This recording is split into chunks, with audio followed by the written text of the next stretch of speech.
ரீசெண்டாக கொஞ்சம் நாளைக்கு முன்னாடி திருவண்ணாமலை போயிருந்தேன். திருவண்ணாமலை பார்த்தீங்கன்னா அங்கே கிரிவலம் பார்த்து சுற்றும்போது அங்கே எனக்கு பிடிச்ச பிளேஸ்னால் வந்து ரமணர் ஆசிரமம். அந்த ஆசிரமத்தில் பார்த்தீங்கன்னா சாப்பாடுலாம் ஃப்ரீ, ஒன்றும் பிரச்சனை கிடையாது. அங்கே சாப்பாடு வந்து ஃப்ரீ தான். சாப்பிட்டு பொறுமையாக கூட நீங்கள் போகலாம், கிரிவலம் பார்த்து சுற்றலாம். 14 கிலோமீட்டர் நடக்கலாமா, நடந்துடலாமா அப்படிங்கிற கேள்வியே வேணாம், நடந்துடலாம். ஏன்னா வந்து உட்காந்து போகலாம், பிரச்சனை கிடையாது. கோயில் இருக்குது, கோயிலில் வந்து சாமி கும்பிட்டு அப்படியே வந்து ஒரு அறை இருக்கும். அந்த அறையில் வந்து தியானம் பண்ணிட்டு இருப்பாங்க. நீங்களும் போய் ஃபோனை சுவிட்ச் ஆஃப் பண்ணிட்டு தியானம் பண்ணிட்டு பொறுமை அமைதியாக அப்படி இருக்கும் அந்த இடம். அப்படியே அங்கே வந்து பாத்ரூம்லாம் இருக்குது. அந்த ஆசிரமத்தில் பாத்ரூம்லாம் போயிட்டு அப்படியே நடக்க ஆரம்பிக்கலாம்.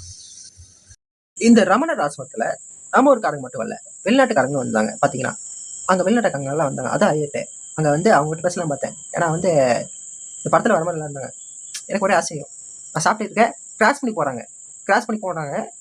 இந்த கனவா இது நினவா அப்படிங்கிற மாதிரி இல்லை திக்கிங்க எனக்குள்ள. நான் வேறு இன்டர்வெட் வேறு, அதிகமாக யார்கிட்ட பேச மாட்டேன். சரி பேசி பார்த்துலாமே, நம்ம பேசுகிறது வந்து பொண்ணுகிட்ட தான் பேசியிருக்கோம், அது அக்காங்கிட்ட தான் பேசியிருக்கோம், சரி பேசிக்கலாமே அப்படின்னு தோணுச்சு. அப்புறம் சாப்பிட்டு கிளம்பிட்டோம். அவங்க தொந்தரவு பண்ணல, அப்படியே கிளம்பிட்டோம். எங்கே அந்த தியானம் பண்ணுற இடத்துக்கு, உள்ள கோயிலுக்கு தியானம் பண்ணுற இடம், அங்கே கிளம்பிட்டோம். நன்றி.